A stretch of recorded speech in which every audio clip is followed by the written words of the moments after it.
To make this bracelet, you'll need a small piece of pleather, a scrap of cotton fabric, some thin bias tape or something similar you can tie into a bow to keep the bracelet on, and some studs. Let's get started. Begin by wrapping a tape measure around your wrist and then subtract 1 inch from that number. My wrist is 6 inches, so I'll use 5 inches for my measurement. Cut out a rectangle from your pleather that measures the number you just came up with long by 1.5 inches wide. Now cut out a piece of decorative cotton fabric that's 1.5 inches longer than the pleather and 2 inches wide. Since my pleather measures 5 inches long, my cotton piece is 6.5 inches long.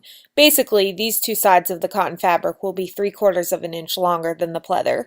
Fold and iron both short sides of the cotton in about 1/8 to 1/4 of an inch to create neat edges. Now fold the fabric in half and lightly press with your fingers so you have a guideline to follow in the center, and then fold one raw edge into that center guideline and iron it down. Then just flip it over, fold the other raw edge into the center, and iron that down. Fold the fabric in half so the two newly pressed edges meet, iron one more time, and you'll have a neat piece of fabric to decorate your bracelet. Lay the fabric in the center of the pleather and top stitch close to both edges of the decorative fabric.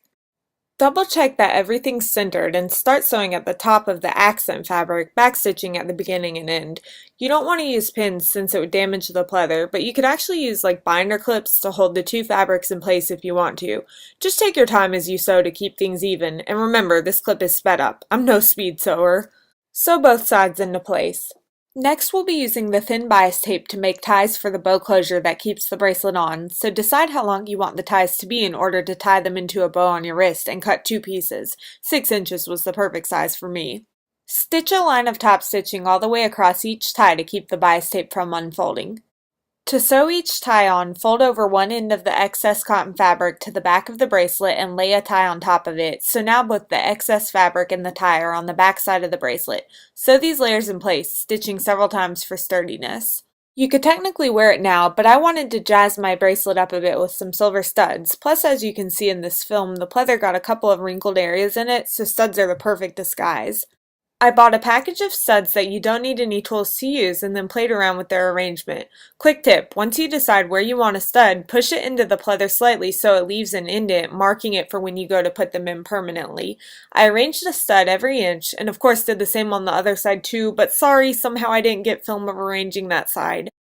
The back of each stud has 4 sharp prongs on it. To put it on permanently, place the stud where you previously left an indent and then push the prongs completely through the pleather, being really careful as you work. Press on the prongs so that they fold down into the fabric. Basically, the prongs will be pointing at each other.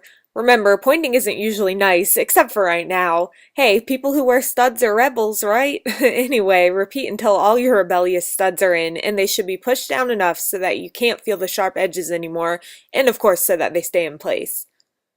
Now just tie it into a cute bow on your wrist and show it off. Although I think cute bow and rebellious contradict each other, but I'm willing to risk it if you are. Thanks for watching, and don't forget to go check out my last video where I show you how to make the skirt that I'm wearing, which also happens to match the bracelet, and don't forget to subscribe for future videos. Bye! Do I look regal in this pose? Do I look like I'm thinking a lot in this pose?